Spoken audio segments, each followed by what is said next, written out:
What's going on, everybody?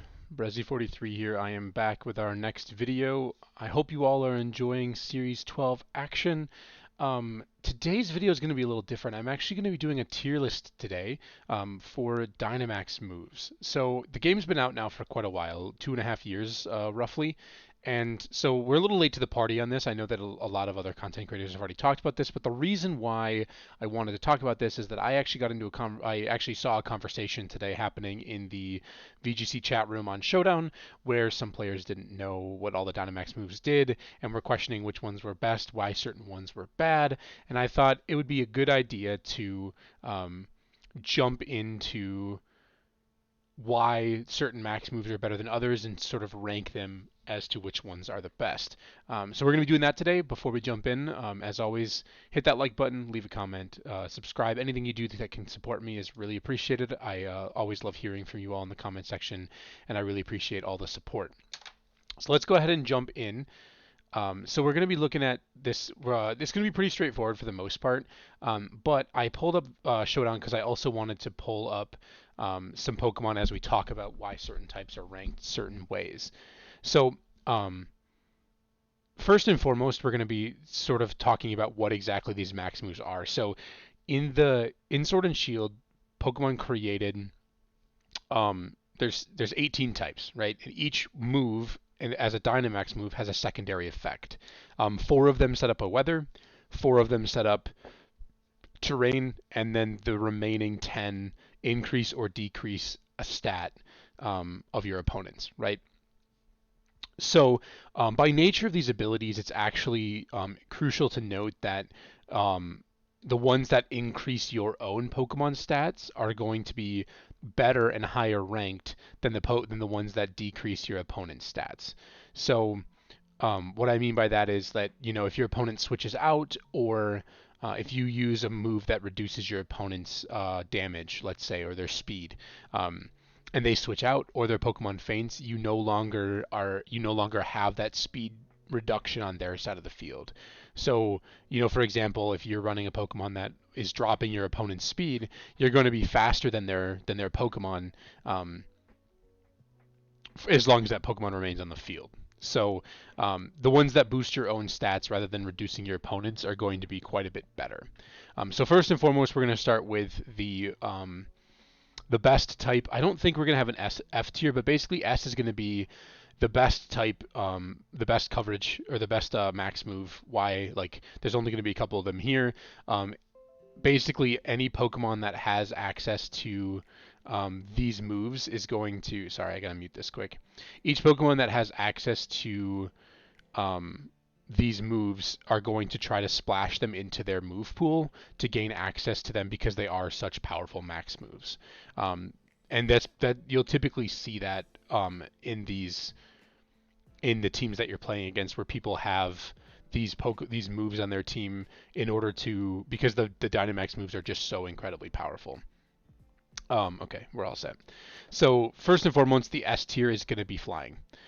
Flying max move is just incredibly powerful. The max move boosts both the user and the allied Pokemon by one stage. So it's effectively a Dragon Dance worth of speed boost. Incredibly broken. Basically, any Pokemon that can learn flying moves are running them. A classic example is like the Pokemon Kartana. Kartana in the past, when running the Assault Vest set, has run Leaf Blade, Sacred Sword, Smart Strike, and Knockoff. Or it gets Night Slash, I think. Yeah. So those were the moves that you ran, but now Kartana actually gets access to Aerial Ace, and you might be like, hang on, Brezzy, like Aerial Ace is such a terrible move. Why would you ever use that? It's only base 60 power. Well, it turns into a Dynamax move that boosts Kartana's speed, as well as turning into a move with 110 base power. So you get 110 base power flying move that boosts your speed. And yeah, so basically all flying types are incredibly powerful now, more powerful than they've ever been before, but a lot of Pokemon are running flying as a coverage move if they can, in order to boost their speed. Sometimes you'll even see it with Regieleki running a physical set with bounce. because increasing your ally's speed is incredibly powerful, right? Or like a classic example was Cinderace. Cinderace with Libero could change its type, and you typically ran 4 different moves, one of them being Bounce for Airstream. So incredibly busted. I think just for the sake of keeping the argument and using the tiers here, I think Flying is going to be my only S tier. The next ones that I have in the A tier are going to be talked about together, and that is Ground and Steel. So these moves boost special defense and physical defense of your allies by 1 stage. So it's effectively half of an Iron Dance or half of Amnesia, or a Calm Mind boost, basically, and a Coil boost, right? Incredibly powerful. We've seen Pokemon rise to prominence using these max moves. Kartana, one of them, but one of the big ones was Excadrill. Excadrill was a defining staple of the format in series like 3 through 5 because it had access to two really powerful. It actually gets high horsepower. Sorry, high horsepower and Iron Head. 2 incredibly powerful Dynamax moves to boost its otherwise middling bulk, while also being able to give defense boosts to its partners such as Porygon 2, Dusclops, things like that. So incredibly powerful. In addition to being very strong max moves, due to their effect, they're also incredibly spammable types. That's something that's going to influence these tiers as well, but Flying, Ground, and Steel hit a lot of things for super effective damage or even neutral damage while not having a lot of resistances. Flying doesn't check that box as well as these other two because there are a lot of types that resist Flying, such as Electric, Rock, Steel, but Ground and Steel only have a couple of resistances each, and they're just incredibly powerful. So those two are definitely A tier max moves. In terms of other A tier, I think I don't think I have any other A tier ones. Maybe I think towards the bottom of A tier, we're actually going to be putting Electric, and the reason why is because being able to block. Electric is very good. It doesn't get resisted by very many types. It's only resisted by itself, grass, and it has an immunity to ground. I think that's it. Grass, ground, and itself. And dragon, excuse me. Yeah, and dragon. But electric is towards it might be a B tier. I think it might be B tier, like top end of B tier, because it prevents sleep. So you can run something like typically we'll see Dynamax or Gmax Lapras carry electric coverage in the form of Thunder to be able to set up electric terrain and prevent opposing Amoonguses from putting it to sleep, right? So I think it's towards the top end of B tier. It's incredibly good. It's relatively spammable, but blocking sleep is really good, and it's often run as a coverage move against a lot of opponents. Also in this tier, we'll start talking about some of the other terrain ones. Some of the other like secondary effect ones as well. I think that I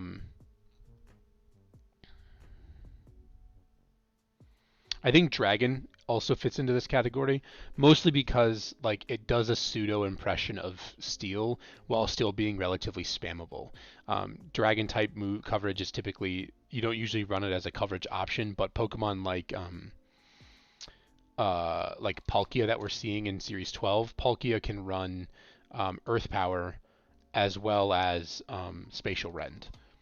And this does a similar thing to the ground Steel thing that we were talking about. Obviously, Dragon's not as good as Steel as the effect that is, because lowering your opponent's attack stat is not as good as buffing your own defense stat.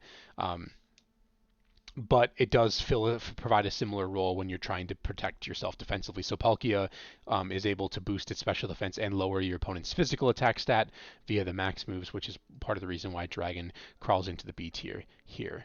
A couple of other ones to touch on. I think that the weather effects, water and fire, both fit into this category as well. They're not particularly strong max moves on their own because they set up their corresponding weather, but being able to reduce the damage your opponent can deal you, presumably with super effective attacks, is really nice. Looking at Colossal specifically, Colossal can run Heat Wave, and when it Dynamaxes, it can set up Sun. which might actually give it a chance to survive water attacks from Pokemon that aren't super high in their offensive stat. Um, so that's part of the reason why I like these moves. Lapras is kind of a similar thing, but also like water protects you from setting up the rain protects your steel types and whatnot from fire attacks. We saw back in Series 12, Series 8, we saw Lapras Zacian rise up as one of the strongest archetypes at the early format, and Lapras could set up Aurora Veil via its G-Max move, and then Zacian could take advantage of both the Aurora Veil and the rain that Lapras could set up. I didn't mention that before, but certain Pokemon get access to G-Max moves. It's not really worth talking about here. Y'all probably know what those G-Max moves do. Lapras just comes off the Ice move and happens to set up Aurora Veil. So um, I do think that these moves are B tier. They're quite solid. Um, I do think that falling at the tail end of the B tier is going to be normal. Normal drops your opponent's speed stat. So it's not terrible. Again, not as good as Airstream, but the reality is that just normal as an offensive type is pretty lackluster. It's actually a decent defensive type, only having one weakness and an immunity, but normal gets resisted by rock, by steel, by ghost, and it doesn't hit anything for super effective. So it's kind of a weird typing to run, but we saw Pokemon like Duraludon um, and Garchomp. If they were running Assault Vest, they would often carry something like Hyper Beam, or Garchomp sometimes ran Giga Impact as a way to control speed for a Pokemon that otherwise couldn't control speed.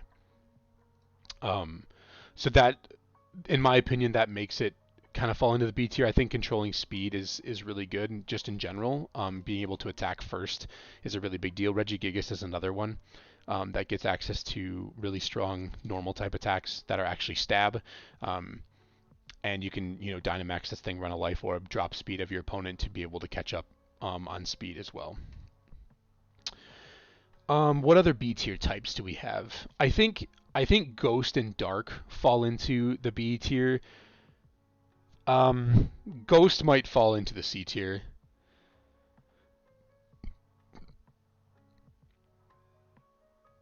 The reason why I say that is because there's not a lot of those kind of got those two kind of got did dirty, if you will. So if we look at Dark type Pokemon, you've got Yveltal, and you've got Hydreigon, and you've got Moltres as sort of like the primary strong Dark types. So the Dynamax Dark move drops your opponent's special defense, right?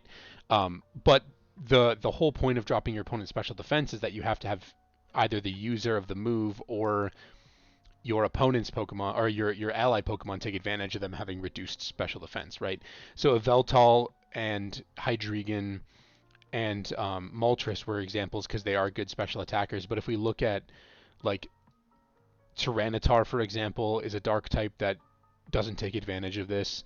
Urshifu, Bisharp, Weavile, Crocodile, Incineroar. Typically, you think of Dark types as like physical Pokemon. There aren't a ton of good special attacking Dark types outside of those first few that I named. So it kind of feels weird to have Dark. I think they're both going to be C tier for me. That doesn't feel right. Dark feels better than Ghost because Moltres Galar was a force to be reckoned with in Series 9, and Yveltal is really good in Series 12 for that exact reason, right? You can take advantage of dropping their special defense by your next attack being stronger. So I think I'm going to put Dark in the B tier and Ghost in the C tier. And Ghost is because Ghost is not typically thought of as a physical attacking type, right? You've got Dhelmise, um, you've got like Blacephalon, but Blacephalon's typically run special. Golurk, who's not a great Pokemon, and then Dragapult, right? Otherwise, like Lunala's special attacking. Trevenant saw some niche usage, but it's typically thought of to be like a support Pokemon, not typically Dynamaxing. Decidueye didn't see a lot of usage. Runerigus, Mimikyu. These Pokemon are not typically Dynamaxed. But if you look at like the special attackers, you've got Calyrex, you've got Necrozma, you've got Chandelure, you've got Spectrier, you've got Lunala, you've got Gengar. You've got tons more special attacking ghost types, so lowering your opponent's physical defense and then not being able to take advantage of it with your follow-up attacks kind of stinks. Just by nature of the moves, I think that fighting and poison fall into this category, and the reason why is because they they boost the corresponding attacks. So Max Ooze boosts your team's special attack by one stage, and Max Knuckle boosts your team's physical attack by one stage. The reason why that's not great is because they compensated for this by making the max move deal less damage. So, for example, 120 base power move normally would upgrade to 140, but if you're a fighting or a poison type, it actually downgrades to 95. So if we take a look at like a Pokemon like Venusaur, Venusaur is still incredibly powerful, don't get me wrong, but Sludge Bomb kind of fell out of favor with it because it's a 90 base power move that stays 90 base power when it maxes. So it feels kind of weird to be clicking it. A better example is like fighting types, like let's say Cinderace.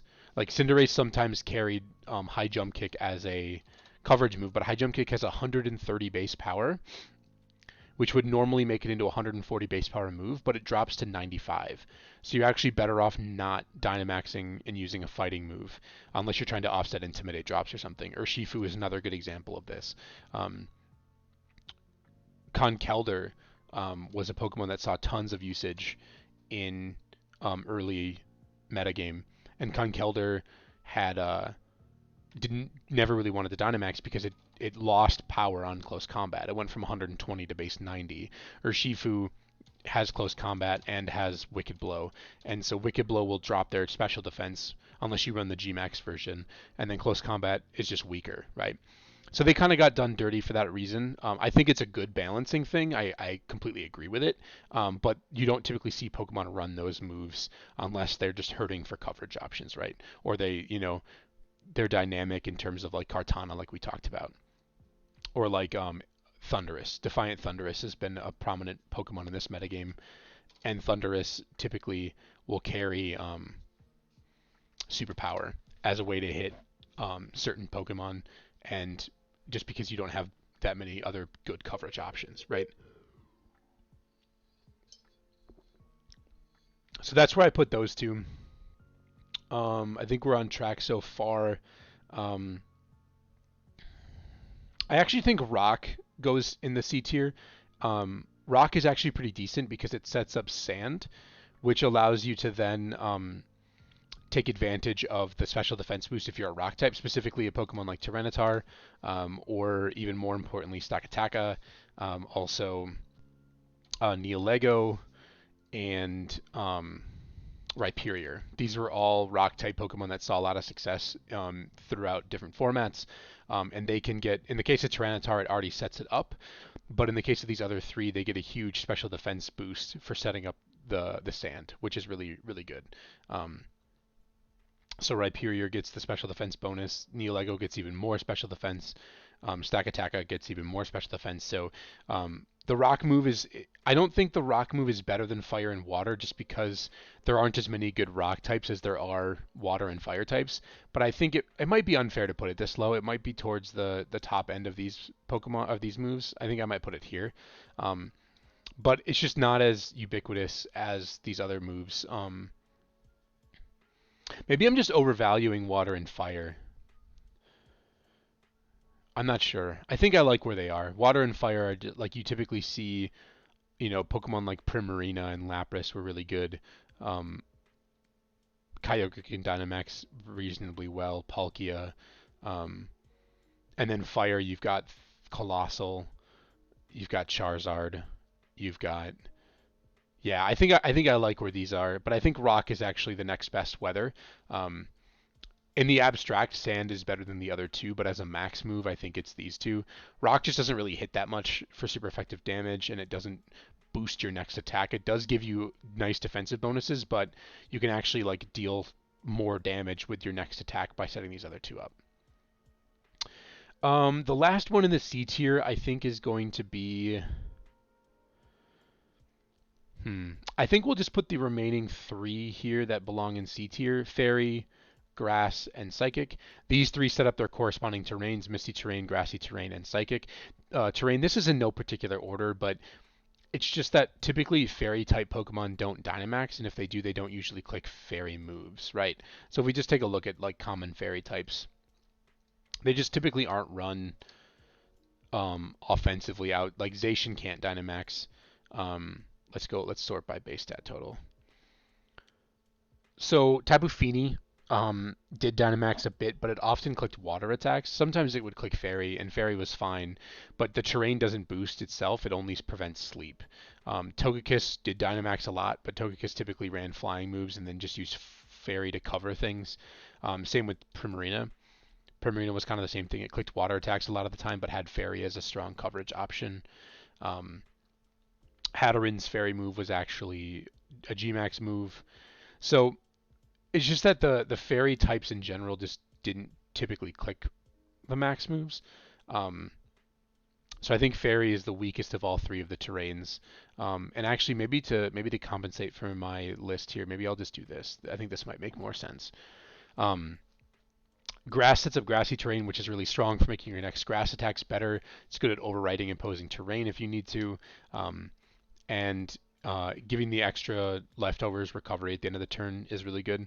And then Psychic Terrain was really good for increasing the damage of your psychic attacks. It allowed you to run moves like Expanding Force on Pokemon like Hatterene,